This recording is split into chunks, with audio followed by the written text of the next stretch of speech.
En el nombre del Padre, del Hijo y del Espíritu Santo. Amén. Ave María Purísima, sin pecado concebida. Espíritu Santo, fuente de toda luz, ilumínanos. Para ponernos en contexto, con respecto a los dos últimos videos que subí.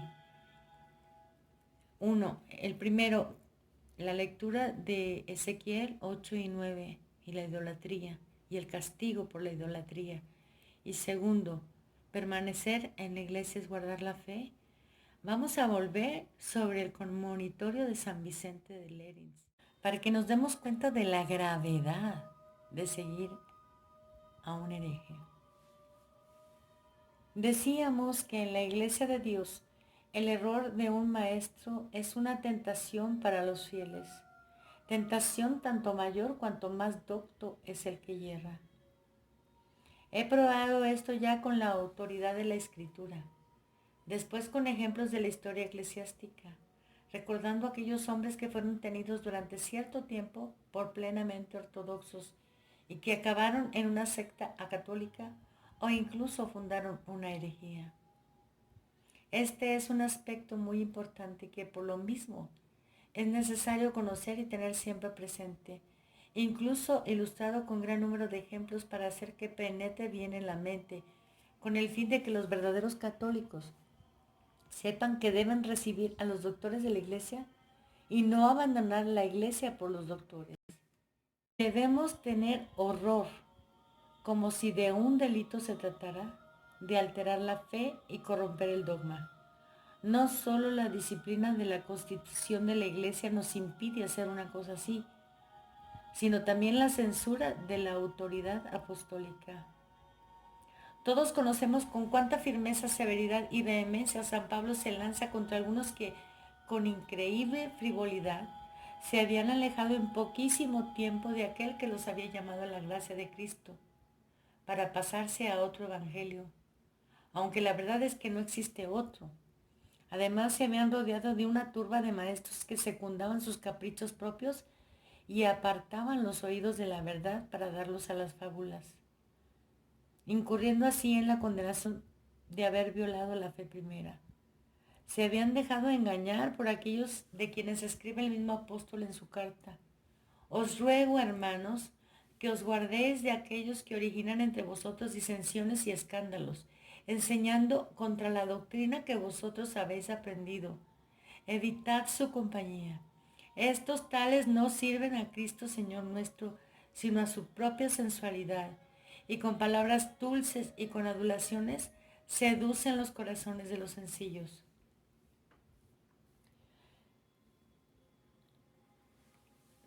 De nuevo se dirige San Pablo a los Gálatas. La autoridad del apóstol se manifestó entonces con su más grande severidad. Aun cuando nosotros mismos, o un ángel del cielo, os predicase un evangelio diferente del que nosotros os hemos anunciado, sea anatema. ¿Y por qué dice San Pablo, aun cuando nosotros mismos, y no dice, aun cuando yo mismo? Porque quiere decir que incluso si Pedro o Andrés o Juan o el colegio entero de los apóstoles anunciasen un evangelio diferente del que os hemos anunciado, sea anatema.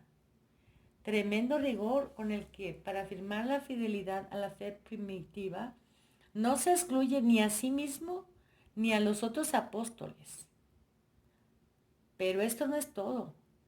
Aunque un ángel del cielo os predicase un evangelio diferente del que nosotros os hemos anunciado, sea anatema. Para salvaguardar la fe entregada una vez para siempre, no le bastó recordar la naturaleza humana, sino que quiso incluir también la excelencia angélica. Aunque nosotros, dice, o un ángel del cielo, no es que los santos o los ángeles del cielo puedan pecar, sino que es para decir, incluso si sucediese eso, que no puede suceder, como ahora pensamos, que el Papa no puede decir herejías, pero las está diciendo y las está llevando a cabo explícitamente. Cualquier que fuese el que intentase modificar la fe recibida, ese tal sea anatema. Pero quizás el apóstol escribió estas palabras a la ligera, movido más por un ímpetu pasional humano que por inspiración divina. Continúa, sin embargo, y repite con insistencia y con fuerza la misma idea, para hacer que penetre. Cualquiera que os anuncie un evangelio diferente del que habéis recibido, sea anatema. No dice si uno os predicar un evangelio diferente del nuestro, sea bendito, alabado, acogido, sino que dice sea anatema, es decir, separado, alejado, excluido, con el fin de que al contagio funesto de una oveja infectada no se extienda con su presencia mortífera a todo el rebaño inocente de Cristo.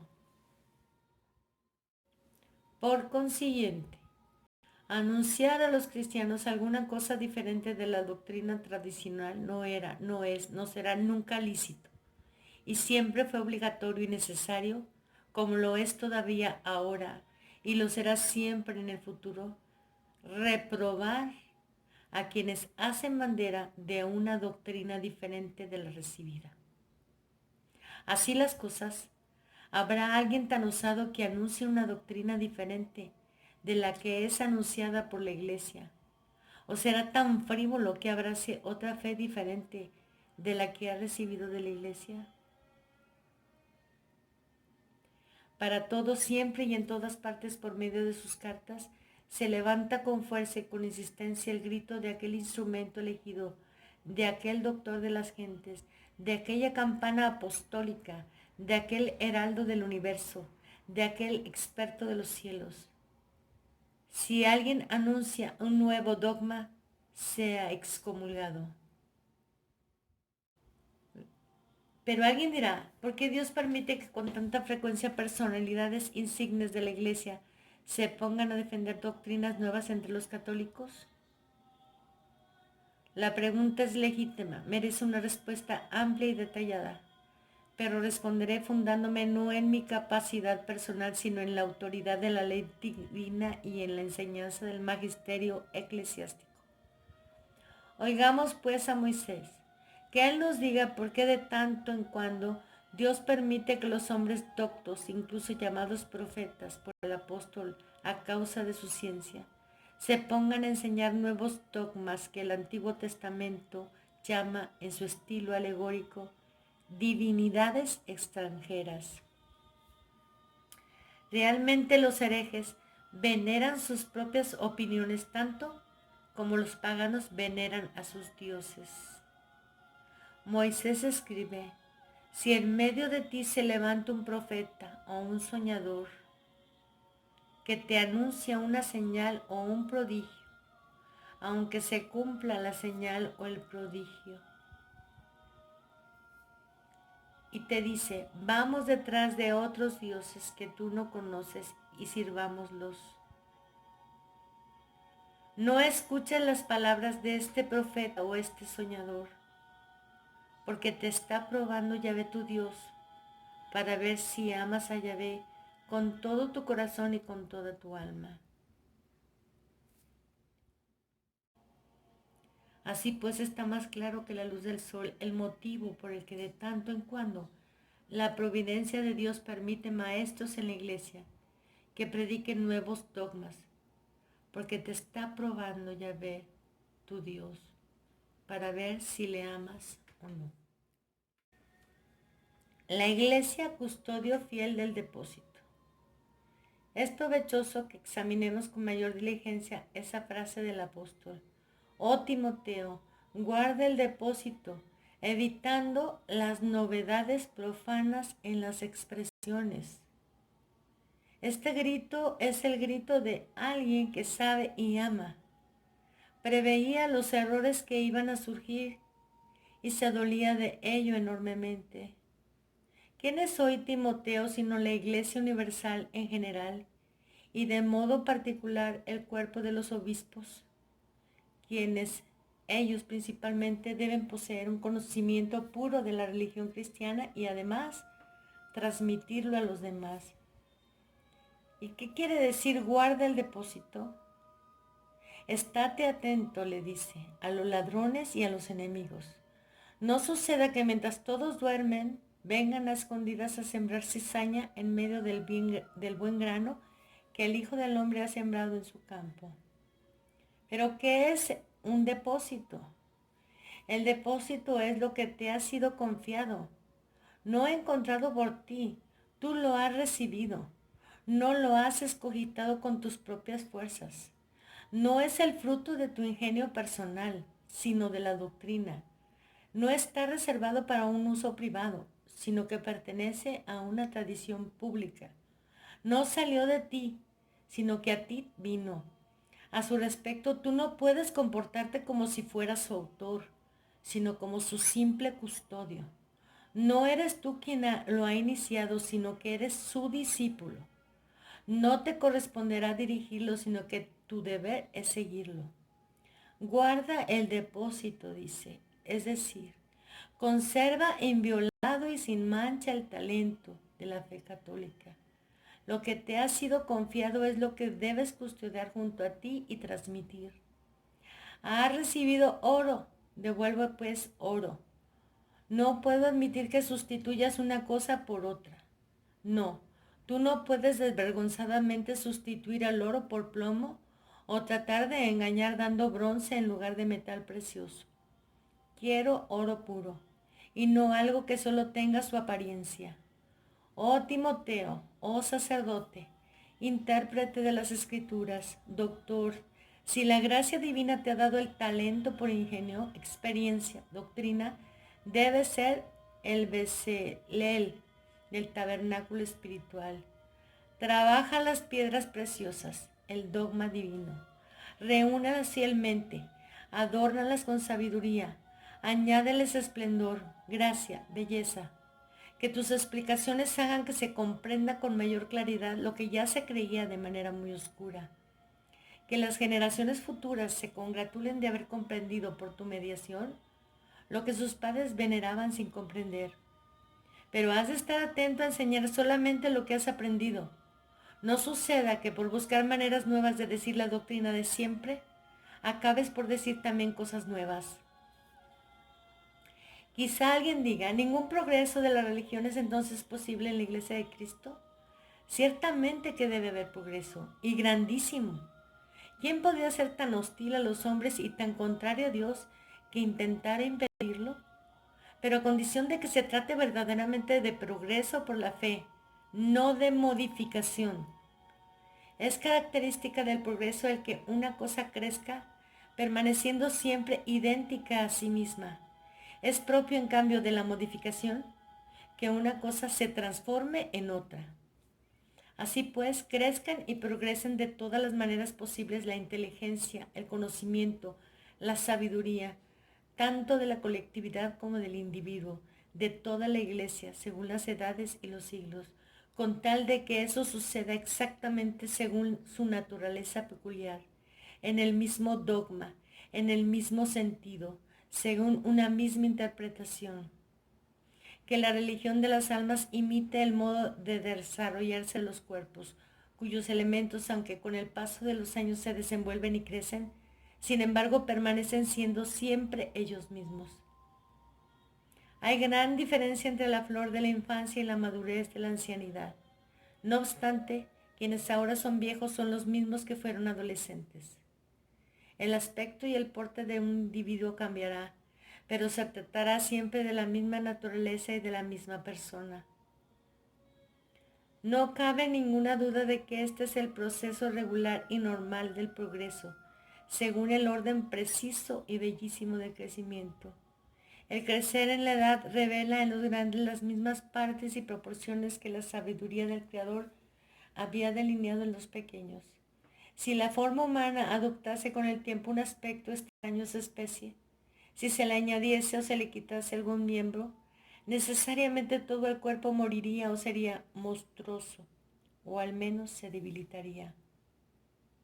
Estas mismas leyes de crecimiento deben seguir el dogma cristiano, de modo que con el lapso de los años se vaya consolidando, se vaya desarrollando en el tiempo, se vaya haciendo más majestuoso con la edad, pero de tal manera que siga siempre incorrupto e incontaminado, íntegro y perfecto en todas sus partes, y por así decir, en todos sus miembros y sentidos, sin admitir ninguna alteración, ninguna pérdida de sus propiedades, ninguna variación en lo que está definido. No suceda jamás, pues, que los rosales de la doctrina católica se transformen en cardos espinosos. No suceda jamás, repito, que en este paraíso espiritual donde retoñan el cinamono y el bálsamo, despunten a escondidas la cizaña y el acónito. Todo lo que la fe de los padres ha sembrado en el campo de Dios, que es la iglesia, es lo que debe ser cultivado y custodiado por el celo de los hijos.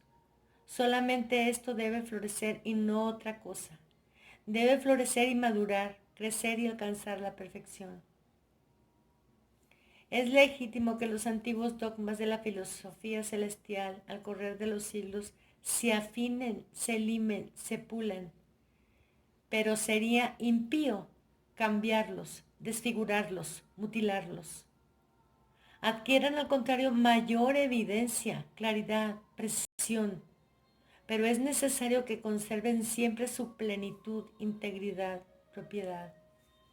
Si se concediese, aunque fuera para una sola vez, permiso para cualquier mutación impía, no me atrevo a decir el gran peligro que correría la religión de ser destruida y aniquilada para siempre.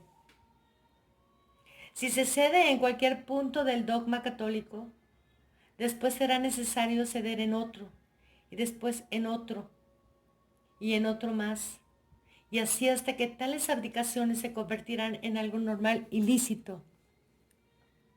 Y una vez que se ha metido la mano para rechazar el dogma pedazo a pedazo, ¿qué sucederá al final sino repudiarlo en su totalidad? Si se empieza a mezclar lo nuevo con lo antiguo, lo extraño con lo que es familiar, lo profano con lo sagrado, en breve este desorden se difundirá por todas partes y nada en la iglesia permanecerá intacto, íntegro, sin mancha. Y donde antes se levantaba el santuario de la verdad pura e incorrupta, precisamente en ese lugar se levantará un lupanar de infamias y de torpes errores. Que la misericordia divina mantenga alejado de la mente de los suyos este crimen. Que esto no sea más que una locura de los impíos. La Iglesia de Cristo, custodio vigilante y prudente de los dogmas que le han sido confiados, no cambia nunca nada en ellos. Estar en guardia ante los herejes. Pero volvamos a la exhortación del apóstol. Oh Timoteo, guarda el depósito, evitando las novedades profanas en las expresiones. Evítalos, le dice, como se hace con una víbora, con un escorpión, con un basilisco, para que no solamente el contacto, pero ni siquiera su vista y su aliento te hieran. Ahora bien, ¿qué significa evitar? Con gente así no debéis ni tomar bocado. Y también si viene alguno de vosotros y no trae esta doctrina, ¿y qué doctrina sino la católica universal que permanece siendo única e idéntica a través de los siglos, en una incorrupta tradición de verdad que permanecerá así siempre? No le recibáis en casa ni le